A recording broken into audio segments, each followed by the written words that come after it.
I will guarantee you, David, and I don't guarantee much, that the gold market in the next 10 years will fall by 30% or more at least twice. Hmm. It may fall by 50%. I'm not saying it will, and I'm not saying when it will. I will tell you this. I came of age in the gold bull market 1970 to 1980. Yes. The gold price increased 28-fold. In the middle of that bull market, in the middle of that bull market in 1975, when the US political class decided to raise interest rates, the gold price fell by half. Mm. Yes, Uh, that's right. it was an interesting memory for me. In the period 1970 1975, the gold price had gone from 35 bucks an ounce to 200 bucks an ounce, and it attracted a lot of adherents.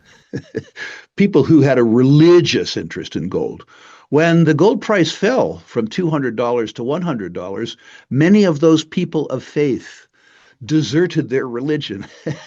And in doing so, they missed a rebound in the gold price from $100 an ounce to $850 an ounce, an eightfold increase that occurred over 5.5 short years. I guarantee you. Rick Rule says gold will drop 30 to 50% twice this decade, but still rise long-term as the dollar collapses. He sold 25% of his junior miners, moving into safer gold stocks and cheap oil, choctaw gas. With silver at $60 and big money rushing into metals, he warns of massive U.S. debt, bad policy, and 1970s-style volatility, where prepared investors can build generational wealth. Thanks for watching. Subscribe to Fine Metal for more updates. The purchasing power of the US dollar declines for 10 years, which means that the nominal price of gold increases for 10 years. I have also made the observation in interviews with you that when the momentum in gold attracts generalist investors into the precious metal space, when the momentum validates the narrative, silver begins to move faster than gold. It would appear in the last 5 or 6 weeks that that's happened. In fact, in the course of this year, uh, silver has escalated roughly twice as fast as gold. This is concurrent with my experience in prior bull markets. It would seem now in this market, and we've seen this in terms of retail inflows to bullion-oriented ETFs, that generalist money is coming into the space. And when the momentum is established by both metals, gold and silver, what you see is that both the perception of the industry changes for the better, but the free cash flow of the producers also increases and the valuations increase. One thing that I would like to note, David, for your audience is we are due for continued earnings surprises. I've looked at the Bay Street consensus earnings, and they're using somewhere between 3,000 and 3,200 on the gold price to calculate their earnings. It would be difficult for an industry that sells gold for 4,200 not to beat consensus earnings estimates with a $3,200 base. So I think some present surprises are coming up. Remember too, David, that when we do it correctly, value these companies on a PNAV basis or an adjusted PNAV basis. Could there be a reckoning in the energy market, which is to I say think a that, reckoning is coming in the energy market. yeah, I think a reckoning is coming in the industrial materials market. I think it's fair to say that society has underinvested in the material stuff of humankind for 30 years, particularly with regards to energy. It is estimated that sustaining capital investments by oil companies, including parastatal oil companies, the deferral in sustaining capital investments or the underinvestment in sustaining capital varies between $1 billion and $2 billion per day.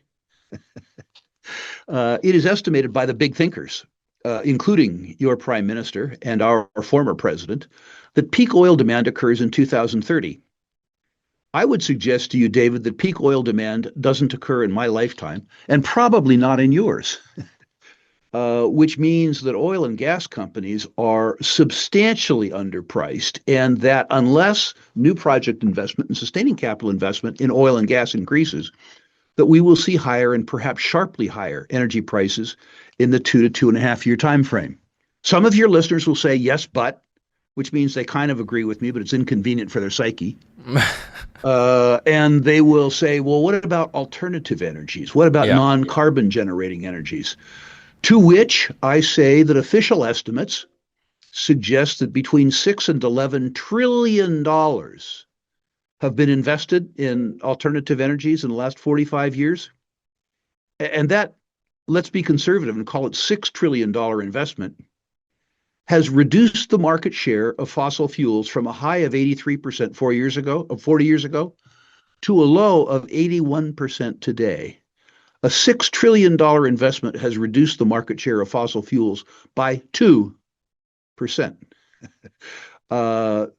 Investors who ignore, in particular, oil and gas, are doing their personal balance sheets a disservice. Let's just take what you're doing with your own holdings, and then we can learn from that. So, if I'm led to believe correctly, Rick, you've sold some of your junior mining and resource stocks recently.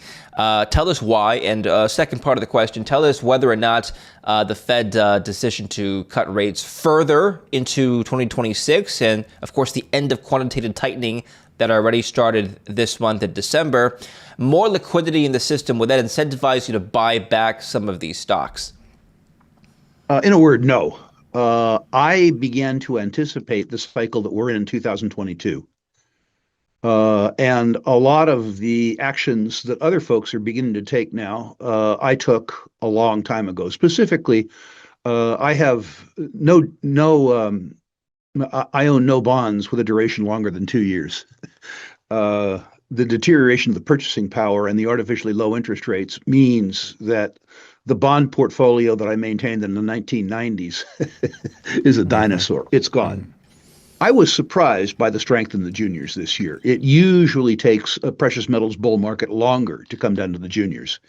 And when the financing window was open, the juniors stormed through it. When a company issues stock, they are telling you that they believe that your money is worth more than their paper. That's why they're trading their paper for your money. And the fact that virtually the whole junior industry was willing to do that told me what the insiders thought about the relationship of price to value in the junior industry. I have also been a very, very, very large investor in the junior space since 2020. I mean, a reasonable investor in the space for 25 years, but a much more aggressive investor in the period 2000 to 2022. And I was able to sell 25% of my junior holdings, recoup all of the capital that I invested in the space since 2020, and pay the capital gains tax on the disposition. So by selling 25% of my upside, I eliminated my downside, which for a 72-year-old is a very good trade. And I should tell you, I didn't exit the space. I took half the proceeds and I bought a package of gold, Franco-Nevada, Wheaton Precious, and Agnico Eagle. In other words, I went to quality. I went to beta instead of alpha, which I considered overpriced. It depends on the response of policymakers. If, as the United States finally decided to do, in the form of Ronald Reagan and Paul Volcker, they raised the interest rate to accommodate for the deterioration in purchasing power of the US dollar, people spend less, save more, and the integrity of the dollar is restored. If they don't, there's going to be a real reckoning. We have discussed before, David, on your show, the dilemma that faces US society with regards to private savings versus spending, in particular government spending. $38 trillion in on-balance sheet liabilities, $120 trillion in the net present value of entitlements. That number, the combined number, which exceeds $150 trillion, is offset in a very bleak way by two numbers. One, the private net worth of all American citizens, estimated by the IRS to be $161 trillion, which is to say there's $11 trillion in margin, and $5 trillion, which is the gross income of the federal government before any bombs are bought, before a ballroom is built at the White House, before any money gets spent. Think about trying to service $150 trillion in debt with $5 trillion in income. And then think about a creditor that's trying to service $150 trillion in debt with $5 trillion in income that is proposing to pay you an interest rate that is lower than the rate of deterioration of the dollar. This could work for a while. Society operates on trust. And trust was built up in the period 1982 to 2022. People have confidence in the dollar based on history, but not based on arithmetic. If that trust runs out, a couple things can happen. They can give a treasury auction that nobody comes to. That will shake confidence. We could have a liquidity squeeze. I'm not saying we will, but we could have a liquidity squeeze on the order of magnitude of 2008 or greater. Liquidity squeezes are all about a lack of confidence. I'm not saying any of these things has to happen, but I am saying that your listeners need to be psychologically prepared for them to happen and construct their portfolio in a way that accommodates the risk that's in front of them over the next 10 years. And a cornerstone of that, I would suggest, is precious metals. I believe, as we've discussed before, David, that the dollar loses 75% of its purchasing power over 10 years. By the way, I think the dollar will do relatively well over 10 years compared to those other currencies. And I think the policy decisions that you ascribe to the other central banks has to do with the fact that they can't get away with what the U.S. believes it can get away with. If they didn't raise their interest rates, given the sluggishness of their economies, I think it's likely that they would hold a bond auction that nobody came to. In other words, I don't think that's a voluntary decision on their point of view. I think the United States is making a major mistake. What United States society is signaling to savers and investors on a global basis is that we don't care about the integrity of the U.S. dollar. We don't care about its purchasing power. We are politicizing the dollar and politicizing the interest rate. As you and I have discussed, interest rate cuts are a subsidy to spenders from savers. Spenders, sadly, in a democracy are more numerous than savers. And so this is really all about that old joke about four coyotes and a lamb discussing the lunch menu. In this case, America's savers are on the lunch menu, despite the fact that your portfolio is penalized in terms of purchasing power by holding fiat currency denominated instruments. You have to maintain liquidity. The negative interest rate that you suffer, whether you own a Canadian dollar, a US dollar, an Australian dollar, a euro, really is an option premium so that you have liquidity if a liquidity squeeze comes. Despite the fact that you lose money holding cash, you have to own cash. I think that the next 10 years will resemble in many ways the decade of the 1970s, which is a decade where currencies relative to each other were volatile.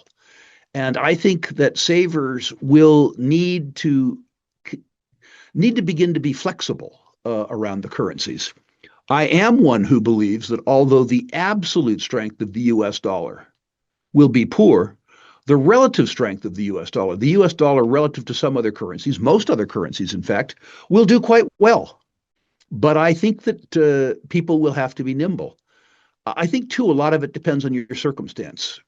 David, if you do business in the United States and do business in Canada, you probably will need to maintain liquidity in both currencies. You will probably need to maintain US dollar liquidity and Canadian dollar liquidity.